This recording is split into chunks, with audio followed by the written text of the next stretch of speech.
Sanibonani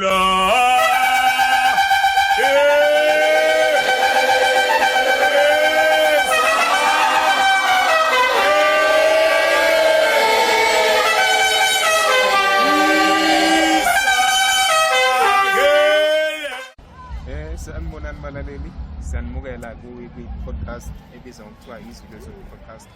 Igama lami nguPhendukani. Namhlanje ngine-guest yami igama layo uMr Njangase. Sizocela ukuthi eyichaze ukuthi usukaphi nokuthi usuka kuliphi ibandla nokuthi uzokwenza. Siyabonga Mr Njangase. Amen baba, siyabonga. Igama lami ngokuzalwa uDumisani wakwaNtshangase. Ngokwenkolo ngisuke ebandleni lamaNazaretha kaNkulunkulu. Ithempeli lami liseGoli, umkhumbi wezulu. Kodwa ikomkhulu lami kusephila ngezwi mission etholakala ke lapha ngasePine Town. Iholwa ubaba uMelusi owaziwa kakhulu ngokuthi uRev Mpanza or Reverend Mpanza. Utholakala kakhulu kuma social media, uyatholakala futhi na ku website. Mawuthi nje Rev Mpanza NCG it's a Nazareth Church of God, okusho ukuthi ibandla lamaNazaretha kaNkulunkulu. Ngisuka ke kulelo bandla mina. Ngingumshumayeli kulelo bandla. Ngiyabonga. Siyabonga. Ngiyacabanga ukuthi abalali bazile ukuthi ubani. Ngesigxileke kakhulu ukuthi yiphi sect of Nazaretha le ngoba amaNazaretha asemaningi kakhulu la eSouth. Kanti mhlawumbe senama sect awu7. Okay. Yebo, ikhona yona into enjalo. Kodwa angeke sigxile kakhulu kuma sect ngoba asazi izathu zikhona bangayibeka benza ama sect, kodwa esikwaziyo ukuthi ibandla lobuNazaretha ibandla lika Jehova. So ngikholwa ukuthi ukukhuluma la into okuzoyiclarifya ukuthi ubuNazaretha ngabe ibandla lika Jehova noma cha, ubuNazaretha ngabe inkolo kaJehova noma cha, ukuthi wena ungasenhla noma ungasezantsi kuzosho inkulumo ezobe siyithula la. Siyabonga. Umbuzo oqala ke namhlanje ukuthi ngicela ungichazele ubuNazaretha ukuthi ubuNazaretha buyini. Ngicela usebenzise ireference yeBhayibheli noma incwadi ethile ubuNazaretha. Ukuthi ubuNazaretha kahle kahle buyini. Ngiyabonga. ubuNazaretha okokuqala buyinkolo kaJehova. Lokhu ngesingisi okubizwa ngefaith system. Abuvele kakhulu eBhayibhelini esikhathini se-Old Testament, kodwa kubona buyavela. Uma khona ongangifundela incwadi kaNumeri, uNumeri 6, asivezele ukuthi ubuNazaretha buyini. Ngicela ukuthi akwazi ukuthi asifundele yona leyo ncwadi. So ukuze siveze ukuthi yini elindeleke kumNazaretha. Kodwa uma sichaza igama elithi ubuNazaretha ngokwe dictionary kuthiwa one whose whole life is dedicated to God. Noma uchecka ngemuva eBhayibhelini la kuchazwa khona amagama athile, kuyaveza ukuthi umuntu ompilo yakhe azinikele kuNkulunkulu. Lolu hlobo lwabantu ke lwaqala ngokwemvelo yabo. Ngicela ukungisa la. Yeah. Ngicela ukungisa la. Sicela ukuthola incwadi lapha ukuthi nginoJuda la ngandisa. Oh yeah, kuzofunda le. Yeah, incwadi ecashuniwe ngizofunda nje masishane ukuze ngabambezela uhlelo. uNumeri 6 ngizamqala ku6 ngizophelela chapter 6 ngizoqala kuverse 1 ngiphelele ku5. Okay, ngicela unginyusele izwi lapho uJuda ireference. Incwadi esizoyifunda uNumeri chapter 6 uzoqala kuverse 5. Yebo ba. Akesizwe. Ngizoqala kuverse 1. Uqala kuverse 1. uJehova wakhuluma kuMose wathi, uJehova ukhuluma kuMose uthi, kusho lencwadi, yisho kubantwana bakwaIsrayeli uthi kubo, yisho kubantwana bakwaIsrayeli uthi kubo, nxa owesilisa noma owesifazane enza isithembiso esithile, uma owesilisa noma owesifazane enza isithembiso esithile, isithembiso somNazari, isithembiso sobunazari, ukuzahlukanisela kuJehova, ukuzahlukanisela. Ngithe uma ngichaza ngathi ubuNazaretha bukuzahlukanisela uJehova. So lapha kuthiwa ke umuntu mangabe enza isithembiso esithile noma wesilisa noma wesifazane, ngicela uqhubeke ngokusheshsha nje ukuze sizwe ukuthi izini izinto okulindeleke ukuthi sikhuluma ngomuntu ke manje ongumNazaretha. Yebo. Uyakuzahlukanisa newayini nophuzo olunamandla. Lenkolo kaJehova esikhuluma ngayo ithi awukwazi ukuphuza utshwala uma ungumNazaretha. Kungani na? Ngoba wena impilo yakho yonke uzahlukanisele uNkulunkulu. Angaphuza uvinika newayini. Ngisho nalezo zinto kwenziwa ngazo utshwala. Nophuzo olunamandla angaphuza okwezithelo zomvini. UmNazaretha akawaphuza amahewu ngoba amahewu awuphuzo olunamandla noma yini ke ebilisiwe. Futhi angadli izithelo zomvini ezimanzi noma ezomileyo. Nomdokwe lo owenziwe wenzelwa ukuthi kuzophiswa ngawutshwala because ipreparation yawo kwenzelwa ukuthi kuzophiswa ngawutshwala. UmNazaretha akakudli lokho. Zonke izinsuku zesithembiso sakhe sobunaziri kungasondela impuco ekhanda lakhe. UmNazaretha akaligundi ikhanda lakhe. Ngisachaza nje umNazaretha oyumuntu oyisiqu yebo. Uyakuba ngcwele. Lokho uma esekwenzile konke yikhona kokubizwa ngobungcwele. So kusho ukuthi umNazaretha umuntu ongcwele, ubuNazaretha ubungcwele. Avume isihluthu sezinwele zekhanda lakhe sibe side. Avumele nesihluthu sezinwele zakhe ukuthi sibe side. Ake siyibambe lapha manje ukuze siqhubeke. Right. Ngifuna ukuchaza nokuthi ke inkolo ke yini yobuNazaretha. Inkolo yobuNazaretha yibandla elakhiwe ngobukhona kwamaNazaretha. Yona iqala noma ikhona ngalesikhathi se-Old Testament kodwa yona siyithola kaningi siyithola isipermanent ngesikhathi sika Johani owaziwa ngombhaphatisi. Siyithola kaningi lapho kodwa yena kahle kahle ungumprofeti uJohani, siyithola kaningi ngaleso sikhathi. Kodwa eqaleni uma uzofunda incwadi ebhalwe ubavumelusi ethi The Messenger of God, lapho ikhuluma ngoShembe khona, amaNazaretha uwahlukanisa kathathu.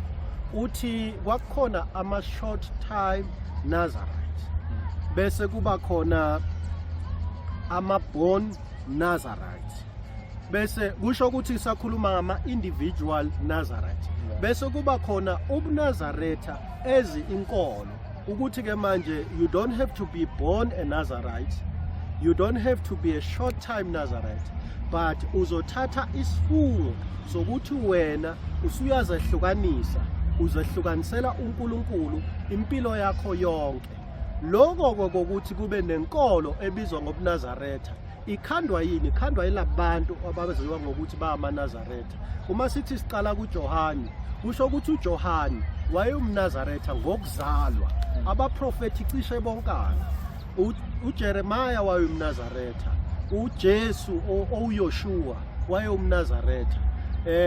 Umprofeti lo ozalwa uHana okuSamuel waye umNazaretha. So siyathola ukuthi uSamuel kwathiwa wathi uHana uma emzala, ukuthi nje iBhayibheli uma selibhalwa phela kubuye kube nezinye izinto. Uma emzala uthi uHana, lo mntwana engimzalayo akuyothinta mpuco ekhanda lakhe. Kungani uHana imkhathaza kangaka lento? It's because ukungathintwa kwempuco kusho ukuthi ungcwele. Ukungathintwa kwempuco ekhanda lakho kusho ukuthi kunezivumelwano phakathi kwakho noNkulunkulu. Uthi kuHana uma ecela ingane uthi akayothintwa mpuco ekhanda lakhe. Singami kakhulu baba wami. Usukhuluma ngento eziningi, but into evela ukuthi uyaveza ukuthi uchazile ngokuthi ubuNazaretha kuba khona umuntu ongumNazaretha. Yeah. Owesikhashana uthatha isifungo sobuNazaretha. Yeah. Chaza indaba kaSamuel ukuthi uSamuel was a born Nazareth. Ukuthi umuntu ozalwe ubuNazaretha eziwa khobuNazaretha. Sengibuza mina ukuthi manje indaba yebandla lobuNazaretha iqala. Ibandla lobuNazaretha noma la eSouth Africa lalethwa uShembe. Kodwa uShembe wayevuselela ibandla athi wathi uMesaya uma ehamba laphazanyiswa izitha lagcina selifile. Uma sifunda umlando sithola ukuthi kwaIsrael kwakunama sects amabili avela kakhulu kuthiwa abaSaddusi nabaFarisi. Kodwa lela amaNazaretha akaliveli kakhulu. Kodwa isimanga ukuthi uma sifunda iBhayibheli alivezi iBhayibheli ukuthi uJesu wayeyumSaddusi, alivezi ukuthi wayeyumFarisi, kodwa futhi alivezi ukuthi wayeyumKristu.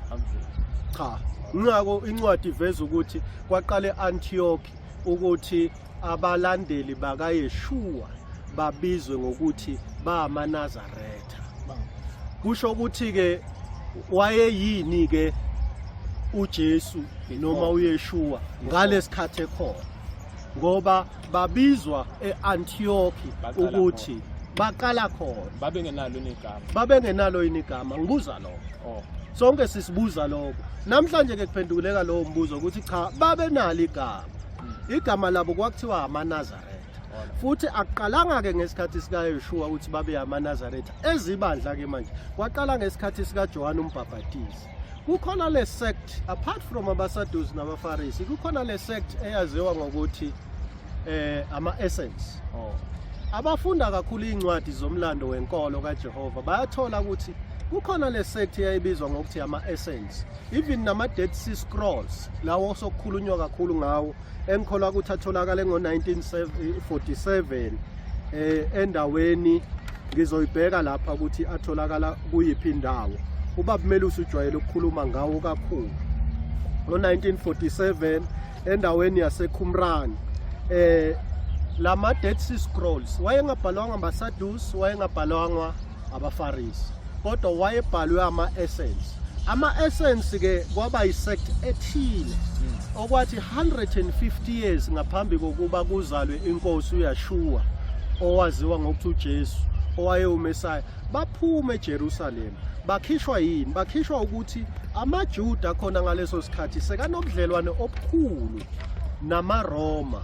AmaRoma okwakuyizitha ngokusummarize nje kwakungama-potential colonizers, kwakungama-potential slave masters, kodwa babelo bayi-invader ilokhuza iJerusalem. So bagcina sebathe eyi ngeke, abapriest abathile bathi hayi ngeke thina ukuze sigcine ubungcwele bethu, ngoba sathenjiswa uDaniel ukuthi kuyawufika uMesaya, umprofeti uDaniel, ake siphume kuloku kungcola kweJerusalem bese abapriest base bazakhela indawo ethile endaweni ethile lapha. Ngicela ukubuza Leyo ndawo ke iyona yayiphethwe ngama-Essence. It was just out of iJerusalem. Interesting. Ngiyakuzwa la usungena ukuthi they were potential colonizers of ama-Romans. Yes. But before that ngicela sihlele kancane sibuyele la ukuthini. Ake ngithiwe mina angikholelwa at all izinto out of the Bible. Yeah. Can you prove to me ukuthi ama-Nazaretha were there? Ngesource Bible. New Testament, not the Old Testament, the New Testament. Ibandla, were there any church during Yeshua's time? Ngempela lalikhona izenzo 24 nginokushintshanisa amavesi. Ngicabanga uzenzo 24 verse 5 uma bangasifundela yona iyaveza ukuthi uPaul ogama lakhe kuShaul wayehola ibandla lamaNazaretha. Kodwa ngicela ukuthatha kancane because uthi wena kuyenzeka ungakholelwa kuyiBhayibheli kodwa futhi ube umuntu ofundayo. Kukhona incwadi ebhalwe uRalph Shaul yapublishwa ngo-2017. Ngizozama ukuthi ngiyifunde. Isihloko sele ncwadi ithi The Nazarene Betrayed, Beaten, Begotten. Ikhuluma ngama-Essence. Ithi the Essence were a group of very mysterious and secretive people that withdraw from synagogues and temples into the wilderness. The mission was to look for and find and protect the Messiah when he arrived.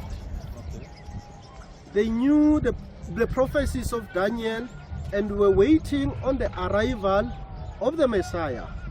They split from the rest of the sect about 150 years before Yeshua was born, when the other sect began working with Rome in the rule. and security of Judea. So now the Judeans were actually compromising the security of the nation by actually working with outsiders within the security system. Those were the Romans. They viewed the Sadducees as impostors, not true heirs of the priesthood. So the Sadducees were actually people that claim that we are the real priest. They were said, we are the real priest, not that they were the real priest. They viewed them as such. And the essence documented their belief in the Dead Sea Scrolls and spoke of the great Notzri, the great Nazarene. These essence who were living out of Jerusalem, they documented their scriptures or their content in the Dead Sea Scroll. Who would be the great teacher of the righteous that would set the way.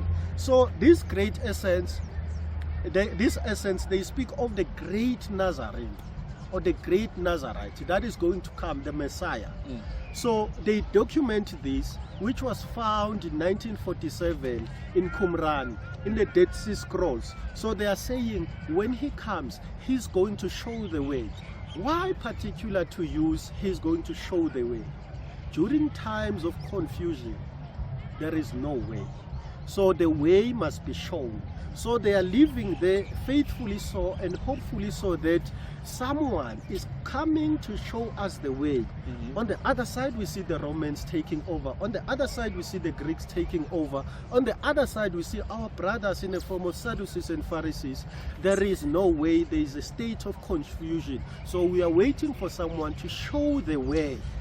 So they were waiting for the Messiah out of Jerusalem to show the way. Thank you. Right. But in the midst of chaos, there must be a way. Joe, just tell us a little verse.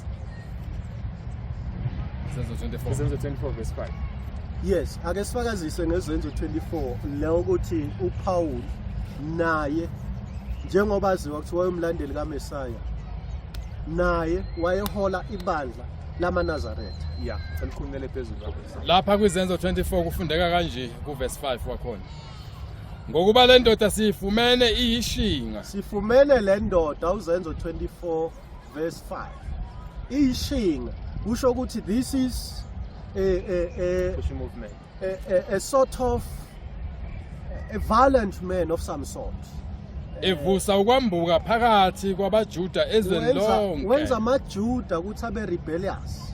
Eyinhloko yehlelo lamaNazaretha. Wayenza amaJuda uyinhloko yehlelo lamaNazaretha. He's the head of the sect of the Nazarene. uPaul lesikhuluma ngayo. Right. Ushow lesikhuluma ngayo. Se ngiyezwa la ukuthi uPaul wayomlandeli kabani kaMesaya. KaMesaya, yeah. So kodwa futhi akuveza ukuthi uMesaya wayini.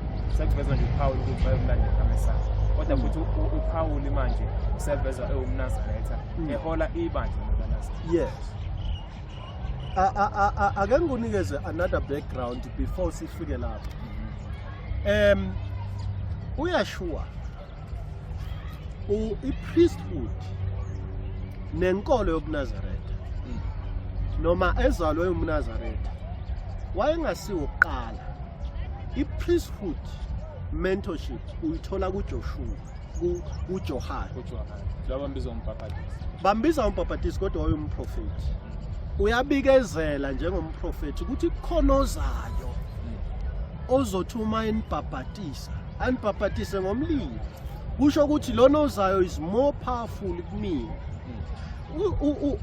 Uma sifunda kuLuke uLuke 1 uverse 80 elesingisi lithi, and the child grew and became strong in the spirit, and he lived in the wilderness until the time of his public appearance. So the child is growing in the wilderness. Where is this wilderness? Where the essence were living, the place that they had chosen 150 years before Messiah was born. That is where they were staying. So ngolo 150 years babehlala entabeni bephila nje kuNazaretha belindele uMesaya. Yes. Yes, and they started even a city there which was called the city of Nazareth.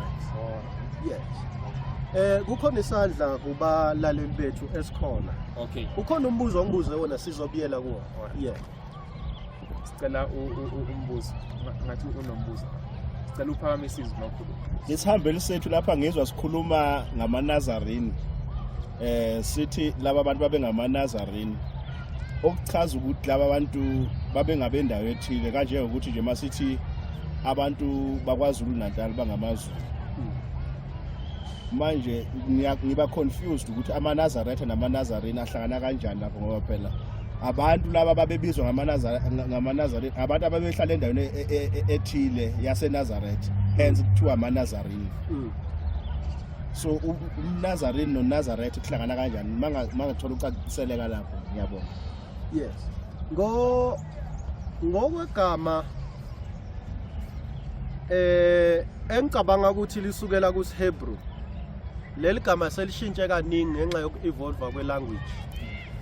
Kukhona uNOTSRI othi Notri. Uma uthi wenza investigation isho ukuthi the roots of the branch. Branches. Yes, the branches. Then bese kuba khona umNaziri. Okungukuthi I think it's an attempt to translate Hebrew origin ethi the Nazri. Kodwa ngenxa yokutranslate into English bese kuba khona uNazarite. Ama translation ikhona any translation ethi Nazarene, which I believe that one is English. Bese kuba khona ethi Nazarite, which I think that one it's derived from the Hebrew, which is Nazri. Kodwa uyakwazi ukuthi the Nazri, because igama liya developer, the Nazri, it can be also be English as Nazarite. So hence ngibuya ebandleni elibizwa ngokuthi it's a Nazarite Church of God. Kusho ukuthi Nazarite Church of God kuyafana ngesingisi noma ngesGreek ukuthi Nazarene Church of God. Right. Awukawuphendula umbuzo kodwa nganje usazophendula umbuzo lapho. Ngifuna uku-add la ukuthi igama leSebhe elithi Nazar. Nazarene, yes. Lichaza ukuthi before ngiphendule lo mbuzo. Before ngilokuza ngiqhubeke ngikhuluma lichaza ukuthi igama elithi Nazir. Shortest term. A Nazri as umuntu or the general one. The general one, I think they say it's a branch. It's a branch. Yes. Ukuthi ngifuna ugcila la ku egama elithi Nazir. Ngoba egameni lesizulu khona igama elithi Nazir elithi uzila. Igama elithi zila lithi ukuyihlukanisa nento ethize. For that period of time. Oh wow. So igama eliShebheru manje the Hebrew word Nazir. So ngesizulu igama mangithi ngesizulu lithi Nazir. Mangithi Nazir abantu abazi nina niyazi. We obtain from certain things. Wow. Yes, so negama leShebheru lithi Nazir. Yes. Mawuthatha lo ya R no L but it's a change. Mawumfaka u-L lapha kuShebheru lithi lela gama Nazir. Yes. So amanazira ukuzila you abstain from something. Yes. Yeah. So i-understanding yami ngegama lamanazira namanazira lelapha. Cela uphendule ke manje umbuzo wokumlalela ukuthi there's a confusion between the word Nazarene and the seat of Nazareth. Ukuthi umuntu ngokuthi usehlala lapha eNazareth uthi uzobizwa ngomNazareth. Ngathi ngi-understand kanjani umbuzo. Ngiyabonga. Ungikhumbuza enye into before ngiphendule umbuzo womlaleli. Uma uthi niyazila. Ngoba incwadi ebhalwe uGideon Ousley yapublishwa ngo-1892 upage 2. Yes. Of a century. Yeah. Yes. uGideon Ousley actually ubhale incwadi ebizwa ngokuthi the Gospel of the Holy 12, known as the Gospel of the Perfect Life. Uma uyifunda ithi we have referred as well to the correctors, meaning Somewhere we have spoken about the correctors, people that were hired to do corrections, corrections of the scriptures. Was were there anything hired- wrong with the scripture? We'll come to that. I want to talk about Niazila. Yeah. Who were hired by the church fathers at the Council of Nicaea Okay. to alter the original text of the gospel, leaving out those doctrines that were of Nicaea, to alter the original text of the gospel, leaving out those doctrines that were obnoxious to their emperor, Constantine, All right. whom they desired to convert to Christianity, which he opposed. In the original Sanskrit and Aramic gospel, the duty of abstaining from meat and wine were emphasized. Ukuzila ke lo. So much as lento yokuzila ingaveli kakhulu kwi-New Testament makukhulunywa ngabalandeli bakaJesu, uGideon uthi obhala the Gospel of the Holy 12, okuyincwadi ezabhalwa abafundi bakaJesu babehamba la, Laba uthi bayisonambili. yes, uthi ama-correctors, they altered anything that was not going to promote the will of Constantine, who started Christianity. What was his will?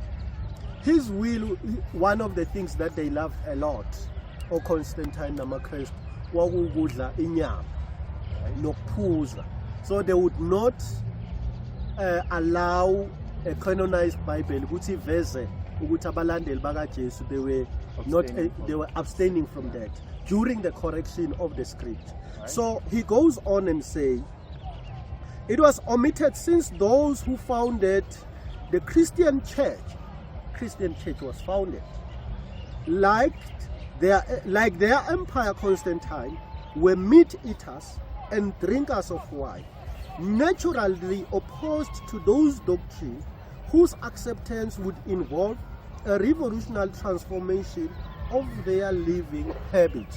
That is Gideon writing, the very person who writes what could be at least called a primary source of the gospel of the Holy 12. So uthi they had to correct that ukuthi bangaveli njengabantu abazilayo njengoba usho when they were correcting the Bible. So ngalesikhathi kuzalwa kuJohane, ngizama ukuphendula lo mbuzo, Right. uyakhula uNkulunkulu umthuma ukuthi akaqale akabuyisela abantu kuyindlela, uzuyabhala utshela abantu uthi lungisani indlela yenu, nenze imikhondo yenu iqonde. Umemeza abantu, umemeza yena ngoba kuzumesaya. So uma ngabe kwenzeka lokho, uJohane ubhabhatisa abantu, kusho ukuthi kunabapristi abakhona, kodwa uJohane umprofeti ozalelwe phakathi kwabapristi. NoJesu uyahamba uyobhajetiswa khona because they were out of Jerusalem. Eshana. Yes. Then a city developed there as the lifestyle continues. What lifestyle? The lifestyle of abstinence. What is abstinence? Ukuzila izinto ezithile. Kusho ukuthini ukuzila izinto ezithile? Ukuphila impilo epure nempilo eholy.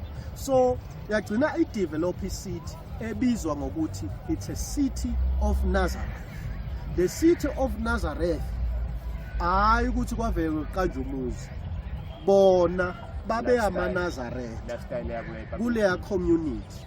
Then yathi uma bangamaNazareth kuleya community, then a city was developed referring to the people who stay in that community. When they left Jerusalem, they did not live as Nazarites, just Nazarites, but they left Jerusalem as a sect of essence. But due to the life that they were leading, they were then Nazarites. Right. Ukhona isandla somla. Ngizoyithatha imibuzo yami. Right. Khona Okay. isandla somlaleli. Ngicela uliphuzane imibuzo. Oh, ngicela ukuthatha ngapha kuqala. Well, so basically engizama ukuthola impendulo la ukuthi the city of Nazareth was named after abantu abangamaNazareth that were living in that place. Definitely. hence abantu abagcine sebekwaziwa lapho sekuthiwa bangamaNazaretha singayithatha seyifanise nani nomlando wakaZulu ngoba ngomZulu nje mina abantu bakwambatha ababehlala endaweni ethule kuleyo ndawo la kwagcina sekuthiwa kusemambatheni. Yes.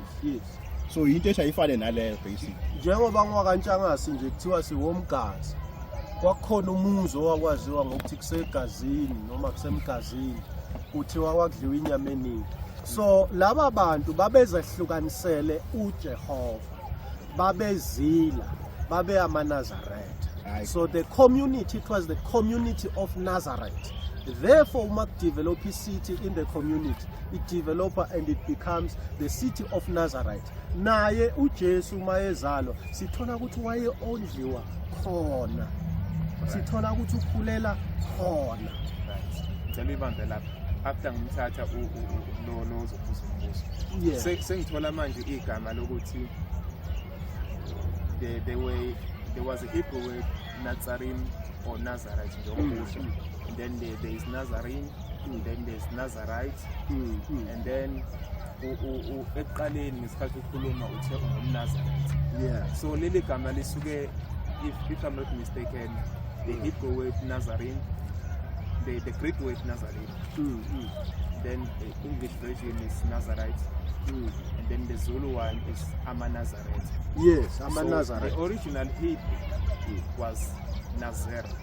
Yes. So uyangivumela ke manje mangithi igama kahle kahle kufanele sisebenzise amaNazi from Hebrew to Zulu. From Hebrew to Zulu. Straight from Hebrew to Zulu. amaNazi.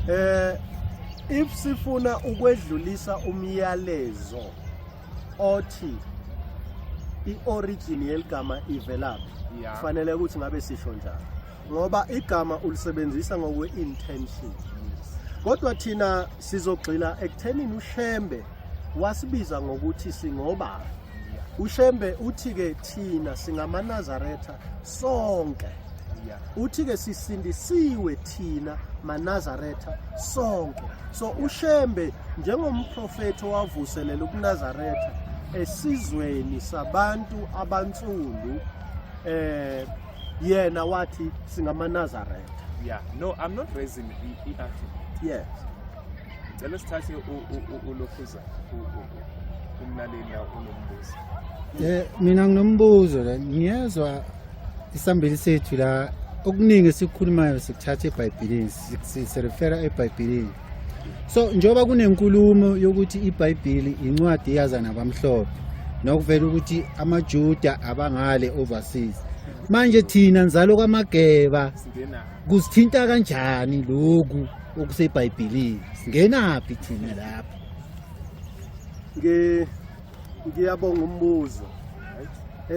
Noma inkulumo yami yanamhlanje ibingagxilile kakhulu ekuthenini thina sihlangana kanjani neBhayibheli. Kodwa ngizoveza ukuthi thina sihlanganiswa ukuthi njengoba uthi singoMageba usho njalo. Thina sihlanganiswa ukuthi kokuqala kwafika umuntu ngama 1960s ngama 1860s owathi mayezalwa kwathiwa uzoba uShembe igama lakhe ngoba kuyena kwakuhlela umoya obizwa ngokuthi uShembe. Lasho njalo leli lizwi lithi ke lo muntu uzoba isithunywa sikaNkulunkulu. Lithi uthunywe uNkulunkulu. Wathi uNkulunkulu mangabe esemthuma wayesethi kulokho engikuthuma kona lezinto engikuthuma zona mina Nkosi yakho zitholakala kule ncwadi le ebizwa ngokuthi iBhayibheli. Kwaqala kanjalo ukuthi uShembe umprofeti abesufunda iBhayibheli. Wayengayanga esikolweni kodwa uNkulunkulu wayesemfundisa yena iBhayibheli. So uma emfundisa kodwa futhi emthuma kusho ukuthi ukukhuluma kwakhe konke kwaseku iBhayibheli laba ke isilaphi okufanele ukuthi athathe kuyo afundise lokathunywe uNkulunkulu, athathe kuyo afundise lokathunywe uNkulunkulu. Njengomprofeti ke ezisikhathi siqhubeka kwahamba kwaze kwafika nalapho khona uNkulunkulu amvezela ukuthi kwalona leli Bible ngokusemthethweni sithe labhalwa ngama-correctors angithi bathi uma belibhala babefuna ukubhala ukuthi lisuthe inhloso yombuso waseRoma ongaphansi kwaConstantine. So wayesekuthola ukuthi hayibo thina kahle kahle lo mbhalo lo ukhuluma ngathi kwayona lenzalo kaJuda iBhayibheli okukhulunywa ngalo yibona laba bantu uNkulunkulu amthumele kubo. Kusho ukuthi isizwe lesi esivela enhla eJerusalem okwathi uma kubhidliza iJerusalem ngama-1970s inkosi uYashuma esayihambe ngabo-33 AD hayi ngama-1970s ngicela ukulungisa lokho ngo-70 AD. So kwathi uma kubhidlisa iJerusalem ngo-70 AD inkosi uYashua isihambile base abantu behlakazwa ababekhonza uNkulunkulu. Kuhlakazwa kwabo ke bagcina bahlakaze kumhlaba wonke. Zikhona iprofeti ekhona nakoJeremiah ukuthi bazohlakaza kumhlaba wonke, bagcina behlele ezantsi. uNkulunkulu ke wafuna imbewu yakhe waze wayithola, hayi ukuthi wayengazi ukuthi ukuphi. Ukuthumela kwakho umprofeti ke uthumela ukuthi izoqoqa ukuhlukana kwabantu ibabuyisele lapho uNkulunkulu afuna khona, njengoba uIsrayeli kwakuvele kuyimbewu yakhe. Ngamafishane kahle kahle ukuthi thina sizwe sakwaZulu, thina benguni, thina sizwe simnyama, leli Bible uma likhuluma ngomlando lisakhuluma ngathi yithina maHebheru, yithina uJuda, yithina isizwe esikhethwe uNkulunkulu, yithina uIsrayeli, yithina indlu kaJakobe, yithina esasuka eJerusalema seza la izansi ngalesikhathi iJerusalem ibhidliswa ngamaRoma ngama-70 AD. iDNA yabantwana baseLimpopo abakhaphakele eLokhuzeni, abakhaphakele eZimbabwe okuthiwa ngama-Lembas, ithi ama-Lembas ngabantwana bakwaJuda. That is DNA. Uma ufunda incwadi eziningi ezithi From Babylon to Timbuktu, ufunda incwadi ezithi The Great Awakening, ziyakuveza lokho ukuthi abantu abamnyama in actual fact ibona abasuka lenhla beze ngaphezansi. So le DNA uma ngabe uyithola ikutshela ukuthi ke thina ke siyileso sizwe sabantu abamnyama. Bona nje in particular the Lembas are the actually it's the Levites, ingane zika Aaron. Hayi ngathi sesithinte izinto eziningi. Kodwa ngifuna ukubuyela ku uShembe umqalo wendlu. Ba ngibona sekurelate na lendlela la kaYeshua uYeshua uyobenzi part of chaos. Yeah. Lento yomqalo wendlela eqhamuka isuka uNazaretha bahamba baphela njengoba ngishilo ukuthi bahlasela iJerusalem. So yena waba owokuqala ukuthi athunywe ukuthi avuselele uNazaretha. Kodwa futhi uShembe uma ufunda isihlabelelo, ngikhola ukuthi isihlabelelo 71 uthi Nkosi yami ubungithanda zingakaqini izintaba, kwaphakade wangigcoba ngiwukuqala kwendlela yakho. Usho ukuthini lokukhuluma kokuthi ngiwukuqala kwendlela yakho? Kusho uthi uma eqhubeka, because that is a statement. That is a statement ukuthi Nkosi yami, usho kuNkulunkulu, ubungithanda zingakaqini izintaba, kwaphakade wangigcoba ngiwukuqala kwendlela yakho. So lesi statement uma eqhubeka esichaza uthi ngingumsebenzi wakho wasendulo ingakaqini imango. Kusho ukuthi le mimango esiyibonayo ingakaqini nemithombo yamanzi ingakampompozi ngamandla. nemithombo yemfula ingakampompozi uJehova wangidala ngaphambi kwendlela yakhe. Right. Sisitholile igama lomqalo nje ukuthi sisukaphi nokuthi liya relate to uYeshua. Yeah. Njengamanje ngicabanga ukuthi le bekuyi And lamazwi siyawathola ke la naku Izaga. la Solomon. Izaga zika Solomon. Yes. Yeah. Izaga 8 verse 22. uJehova wangidala ngeuqala kwendlela yakhe ngaphambi kwemisebenzi yamandulo. Ngamisa kwaphakade kwasekuqaleni umhlaba ungakabikho. So Kodwa la uShembe wayekhuluma ngayo kuhlabelelo 71. So Ushembe was also created by the Most High. That's what you are saying. It's not what I'm saying. It's what he is saying. Right. Siyabonga episode 1 season 1 episode 1 igama le podcast izwi lezulu podcast siyabonga esihambeni sethu sanamhlanje so senithola nge episode ezayo. Siyabonga. Ngiyabonga.